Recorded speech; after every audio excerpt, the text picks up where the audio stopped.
ప్రేక్షక దేవుళ్ళు అని అంటున్నారు కదా వీళ్ళు. ప్రేక్షక దేవుళ్ళలో ఒక్క బీసీ ఎస్సీ ఎస్టీ ప్రేక్షకుడిని మీరు హీరో చేశారా?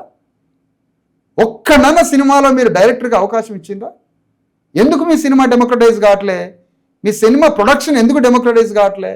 అసలు కథలు, సంగీతం, అభినయం అన్నీ ఎవరిలో ఉంటాయి? దేశ మూలవాసుల్లో ఉంటాయి. సృజనాత్మకత, వైవిధ్యత, కళలు, ఆర్ట్ ఫామ్స్ అన్నీ ఎవరిలో ఉంటాయి? అణగారిన వర్గాల్లో ఉంటాయి. వాళ్ళకు ఒకసారి ఛాన్స్ ఇవ్వండి. తెలుగు ఫిలిం ఇండస్ట్రీ ఎక్కడ దాకపోతుంది? నేను అంటున్నా, Shankar Jaikishan film music director. ఎవరికి? ఆర్డి బర్మన్, ఎస్డి బర్మన్, లక్ష్మీకాంత్ ప్యారెలాల్, అనేక మంది మ్యూజిక్ డైరెక్టర్లకి పితామహుడు శంకర్. ఫ్రమ్ హైదరాబాద్ బేగం బజార్. హైదరాబాద్ బేగం బజార్. ఈ అనిల్ కపూర్, ఇప్పుడున్న కపూర్లో ఒక హీరోయిన్ల పేర్లు చెప్పు. కపూర్లు ఉన్నారు కదా, కరీనా కపూర్. వీళ్ళందరికీ తాత రాజ్ కపూర్. రాజ్ కపూర్ తండ్రి పృథ్వీరాజ్ కపూర్. పృథ్వీరాజ్ కపూర్ ఒక రంగస్థలాన్ని నడిపే వ్యక్తి. అతను ఒకరోజు హైదరాబాద్ వచ్చాడు. హైదరాబాద్ వచ్చి నాటకం వేయడానికి బయలుదేరాడు. ఆ నాటకానికి తబలిస్ట్ రావడం మిస్ అయింది. ఆయన నుంచి తబలిస్ట్ కావాలి.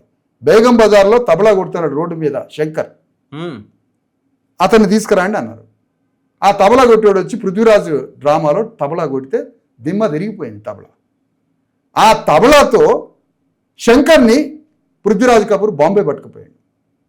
బాంబే పట్టుకపోతే జైకిషన్ అనేవాడిని ఒక జస్ట్ అతనికి ఏమి రాకపోయినా షెల్టర్ ఇచ్చిండని శంకర్ జైకిషన్ని పక్కన పెట్టుకుండు.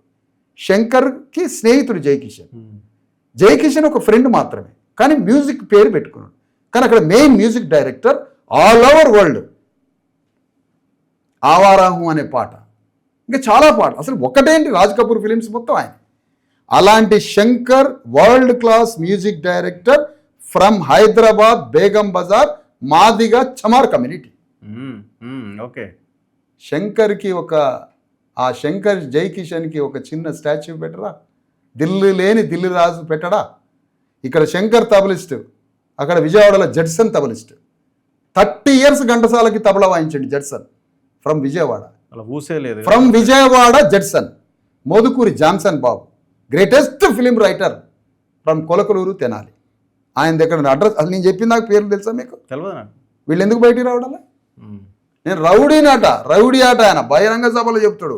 దేవరకొండ, ఎవరు ఆయన పేరు? విజయ దేవరకొండ. ఆయన అర్జున్ రెడ్డిలో డ్రగ్స్ మీద తాగి డ్రగ్స్ వాడాలని చెప్పే అర్జున్ రెడ్డిలో చేసిన నటుడి పేరు ఏంది? ఆయన పేరు రౌడీ అంటాడు. విజయ దేవరకొండ రౌడీ ఆట ఆయన రౌడీ అని ఆయన సినిమాలలో డ్రగ్స్ వాడేటోడిని యాంటీ డ్రగ్స్కి అడ్వర్టైజింగ్కి రేవంత్ రెడ్డి తీసుకుపోతాడు. ఆయన చెప్పిగా, నువ్వు కథ చెప్పిగా, నేను వింటా. ఇది ఆ ఫిలిం, ఇదేనా ఫిలిం డెమోక్రటైజేషన్? ఫిలిం నుంచి ఏం నేర్పుతున్నారు మీరు? అందుకనే తెలుగు ఫిలిం ఇండస్ట్రీ మేము కోరేది ఏంటంటే, మీరు సినిమా తీస్తే మాకు 1000 కోట్లు లాస్ వస్తున్నాయి అని ప్రభుత్వం వీళ్ళకి రాయితీలు ఇచ్చి సినిమా టికెట్లు 1000 పెంచుకో, 500 పెంచుకో, 200 పెంచుకో. ప్రివ్యూలు, స్పెషల్ షోలు దేంటిది అంటే 2000 రూపాయలు పెట్టి పిచ్చోళ్ళ సినిమా చూసి ఆత్మహత్యలు చేసి ఆ రష్లో పడి సచ్చారు మన ఆర్టీసీ క్రాస్ రోడ్లో. 2000 అంటే ఏంటో తెలుసా రఘు గారు? 2000 అంటే చెప్పండి నాకు. ఒక పేద కుటుంబానికి 30 రోజులు సరుకులకు వస్తాయి 2000 రూపీస్. 2000 రూపాయలు సరుకులు వస్తాయి, కిరాణా సరుకులు. ఆ 2000 వీడి ఎమోషన్ క్రియేట్ చేస్తే ఆ ఎమోషన్కి 2000 కట్టాలి. పోనీ వీడి సినిమాలలో సోషల్ ట్రాన్స్ఫర్మేషన్, సామాజిక లక్ష్యాలు ఏమైనా ఉన్నాయి వీడి సినిమాలలో? లేదు, అంత డూపే కదా. అంత డూపే. సినిమాలలో డూప్స్ ఎన్నోసార్లు చచ్చిపోయారు. మహేష్ బాబు పైనుంచి దూకుతాడు, మహేష్ బాబుని వెనక నుంచి షూట్ చేస్తారు అదే చొక్కా వేసి, కానీ దూకేది ఒక దళితుడు. కర్ణాటకలో 2 డూప్స్ చచ్చిపోయారు. వాళ్ళ పేర్లు బయటకు వచ్చినాయి. వాళ్ళు ఎక్కడ ఉన్నారో తెలుసా? ఎవరు చచ్చిపోయారు? పోస్ట్ మార్టం రిపోర్ట్ ఏంటి? ఎక్కడ చచ్చిపోయారు? వాళ్ళది ఏ ఊరు?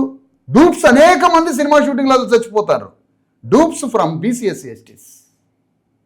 వాళ్ళ చావులకు అడ్రస్ ఉందా ఎక్కడన్నా? అందుకనే ఇవాళ ఐబొమ్మ రవి రావచ్చు, రేపు ఇంకొకటి రావచ్చు, 100 మంది పుట్టొచ్చు.